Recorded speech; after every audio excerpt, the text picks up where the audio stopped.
I've had the opportunity to use the new Ruger American rifle quite a bit all over North America this past year, and used it for everything from a boat paddle to as a rudder sliding down a hill in Alaska covered up with snow to actually taking animals with it. Had an opportunity to shoot it a fair amount, both at the range but particularly out in a hunting situation, and it's an extremely tough, extremely accurate, and an absolutely fabulous rifle. There's more to the FTW Ranch than just long-range shooting. For dangerous game or any kind of snap shooting, you won't find a better place to train. But also with the dangerous game course, there are targets set up that just all of a sudden appear, and they're charging just the situations that you might encounter in Africa or even in Alaska sometimes. It's so much fun to shoot those courses, and you learn about your abilities to how fast you can handle that firearm, how fast you can get on target, and how fast you can squeeze the trigger and load a second round. One of the things we also train here, we do moving targets, but not as a primary first shot. It's not, we're not advocating first shots. And when you're shooting on very large animals, you can almost expect, in most cases, that first shot in a very large animal, like a Cape buffalo, something along that line, it's going to take off running. We use real life-size animals, and we have the anatomy where they should be actually engaging these targets. And what we're trying to do is get them loading quickly, follow-on drills that when they engage a dangerous game, that they need to stay on target. They need to immediately reload those guns and stand by. They're shooting on very large animals, very dangerous animals. So we want them to work quick. We also want them to work out of their ammo, reloading. They shoot, they engage again. Well, they need to think about how many rounds are in that gun. Their PHs normally are with them, obviously, so they get a lot of help from them, but they need to think a little bit on their own out on that safari. And so what we do is we bring them up to the station. We have them load up, and in that scenario, we like to not have them top off the guns. We like the little ammo change in between, so it throws a little twist into it. And then we walk them down the trail, and we start seeing animals. Now, what we tell them is that we're looking for a good bull, so we don't want them to just engage. We wait for the PH to give them the signal to engage, and they engage the target. Once they engage a target, I have pre-positioned switches, so I reach for these switches, and as they engage a target, I throw a switch, and another elephant swings out on the trail, and then, of course, they've got to engage that target. Top them off, top them off.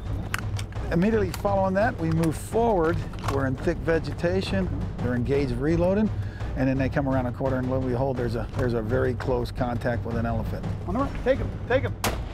Take him again. He's down, he's down. And when they come around the corner, of course, it's immediate surprise. There's an elephant right on top of them, and you'll see all kind of different reactions. Some people get that on there real quick and get immediate follow-on. Some are a little shocked, and it knocks them back a little bit. Probably the most satisfying thing we see here, and it happens literally every day now, with well over now 700 students that have graduated our course, is the feedback we get from their experiences. You know, it's everything from a guy couldn't make the shot, and he said, you know what, prior to your school, I would have tried that shot and probably wounded the animal or flubbed the shot and ruined the hunt for me. The next day, we ended up getting my animal, but thanks to the training, I knew I couldn't make that shot. And then the vast majority of them, of course, are thanks to the course. You know, I was able to get 9 out of 9, or, you know, I got all the trophies on my hunt that I wanted. And especially on the safari side, you get people who are absolutely scared to death of an elephant hunt. And it's intimidating. I mean, it's a scary thing to walk up to a 12,000-pound thing that really would like to stomp you. And they're confident, they're prepared, and it's just to get the feedback and comments from those folks that walked up to that elephant, made a good, great shot, killed the elephant in one shot, when it's one of the most intimidating hunts in the world. It's just, it's rewarding, is all I can say. You know, had I had some of the training here, I know there's places where I probably would have taken a shot and felt very confident about it. I am sure I have passed up shots because I just wasn't confident. I wasn't confident in that distance. I wasn't confident in just being quick and getting on that shot. And I know the things you learn here are going to give you so much more confidence. And it's not that it's going to make you or let you take shots you shouldn't. It's going to let you take shots that you know you can make. Well, and you know, you couldn't get this done without these instructors. They've actually taught me a whole new way to shoot prone. I'm an old NRA prone shooter, and they've got me all decked out now with my feet splayed, and I'm solid. I got my arm underneath the toe of that buttstock, and they're helping me call wind and teaching me wind that I didn't even know, even after all the years I've been shooting. I mean, it's just a great place. You can really learn a lot from these guys. After exploring the science of external ballistics, learning to make long shots, and being faced with charging animals, the students leave the FTW Ranch with a bag full of new skills and an appreciation for the variables of hunting. Thanks for joining us. We'll see you on the next Gun Talk.